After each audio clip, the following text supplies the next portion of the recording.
This is Bedtime Stories, Grown-Up Edition, Concrete Jungle, Part 13.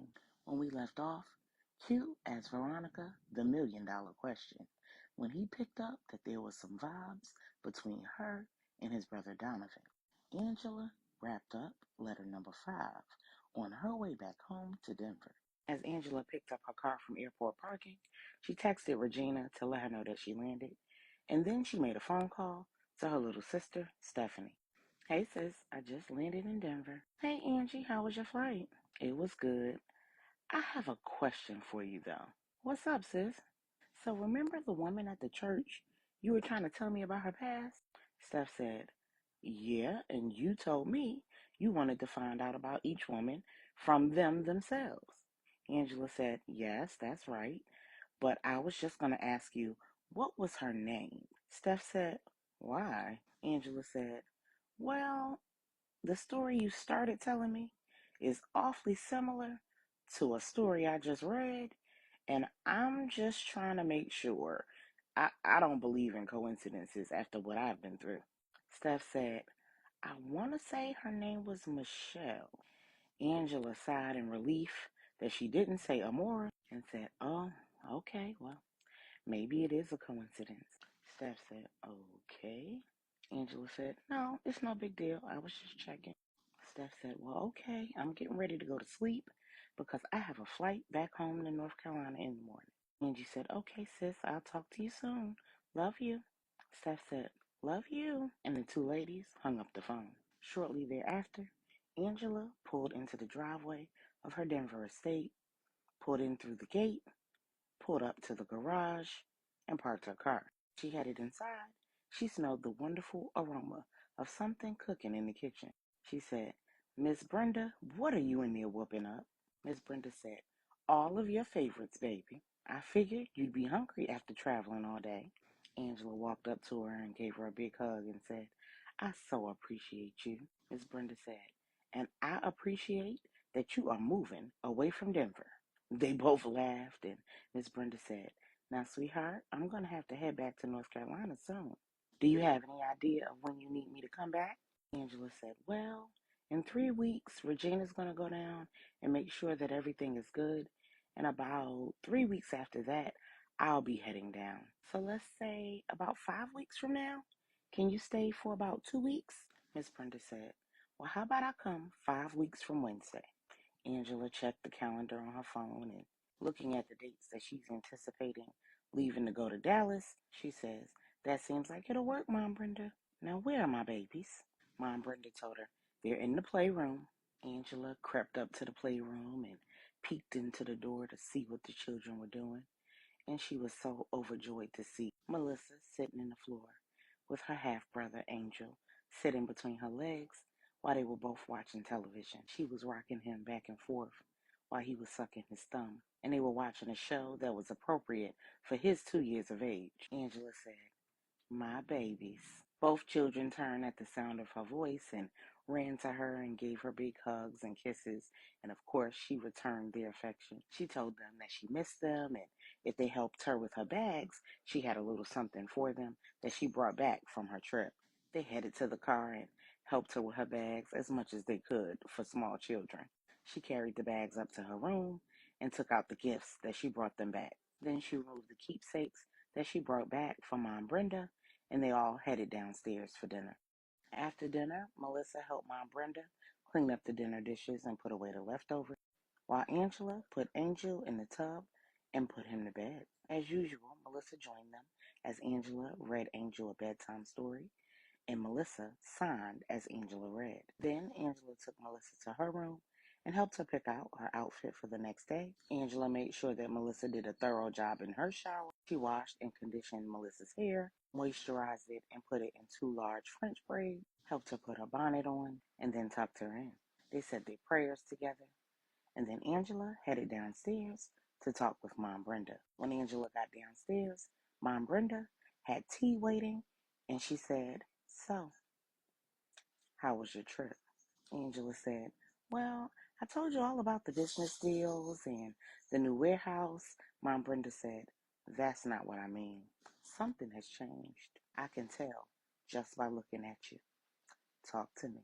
Angela proceeded to tell her about the letters that she read from Q thus far, about meeting his mother, about her discussion with Regina, about meeting Deacon David, and then she said, I'm just concerned that I'm going to move to Dallas and my business is going to continue to flourish. My romantic life will be an epic failure. Brenda looked at Angela and said, what is it that you want, baby?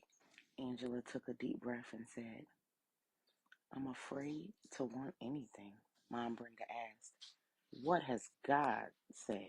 Angela looked at the table and then she said, I've been afraid to ask. Meanwhile, in Fort Worth, Q and Veronica just pulled up outside of her townhouse. Veronica looked out the window while saying, well, I guess it's a good thing I met your family so soon.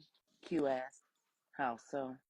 Veronica said, well, that prevented us from wasting too much time. I got to find out that there's competition for your heart, and you got to find out that I've been with your brother. Q chuckled and said, so that's how you want to play it? Veronica said with an attitude, play what? You and I both know we're done. Q said, we might be, but it's absolutely not because of Angela. As far as she's concerned, the ball is and always has been in her court. As long as I'm a single man, that door will always be open and available to her. But I'm also not closing the door or removing the opportunity for God to send me someone else if that's what He would prefer. Knowing Donovan, he'd see nothing wrong with me continuing to date you. But I'm not my brother. If I was just looking for something or someone to do, then it wouldn't be an issue. Veronica said, I know. You're looking for a wife. Q said, yes, I am. And I also want to have children. I don't get the mother vibe from you, Veronica. Veronica said, in all transparency, I have no plans on ever having children. Q and Veronica looked at each other and they both chuckled. Q asked, so why you seem so angry, love? Veronica said, have you seen yourself, sir? Q chuckled and said, I like you. I like your style, but I don't like being lied to. Veronica said, I don't know. Q said, you have bruises on your neck that you tried to cover with makeup. And I'm not 100% sure what that mark is above your left breast. But the woman that I picked up tonight for dinner isn't the woman that I dropped off at home yesterday. Now, if we're going to be friends, you need to tell me the truth. You're either a willing participant in whatever it is that's going on, or you're in trouble. If it's the latter, I can help.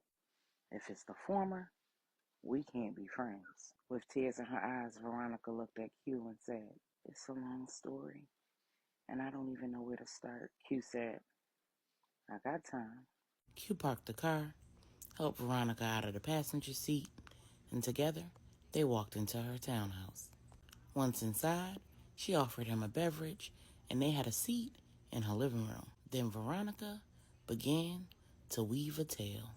She told Q all about how she and Travis met, how she helped him to secure real estate, about how their friendship began, and how that led to their romantic relationship, and how once they were involved, he started trying to invest in their real estate business. His scheme included taking advantage of the real estate market by flipping houses, but the catch was he was taking houses that were in disrepair, making very few improvements to those houses, paying off an inspector to inflate the value of those houses, and then reselling those houses for 10 to 20 times their value to other individuals in his criminal network.